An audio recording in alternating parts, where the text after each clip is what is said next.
حدیث پاک میں آتا ہے کہ قیامت کے دن اللہ ایک شخص کو کہے گا کہ اپنا نامہ اعمال پڑھ، تو وہ نامہ اعمال پڑھنے لگ جائے گا۔ تو نامہ اعمال کے اندر چھوٹے گناہ بھی ہوں گے، بڑے گناہ بھی ہوں گے، تو اللہ سے حیا کرتے ہوئے، شرم کرتے ہوئے وہ بڑے بڑے گناہوں کو چھوڑتا جائے گا اور چھوٹے چھوٹے گناہوں کو پڑھتا رہے گا۔ جب وہ سارے گناہ پڑھ چکے گا اور کتاب ختم ہوگی تو اللہ تعالیٰ اسے فرمائے گا، میرے بندے، تو نے یہ جتنے گناہ پڑھے ہیں میں نے سب کو بدل کے نیکیوں میں تبدیل کر دیا۔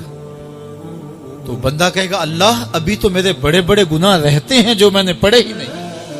فَضَحِكَ النَّبِيُّ حَتَّى بَدَتْ أَنْيَابُهُ، حضور جب یہ بیان فرما رہے تھے تو حضور اتنا مسکرائے کہ صحابہ نے حضور کی داڑھیں دیکھ لی۔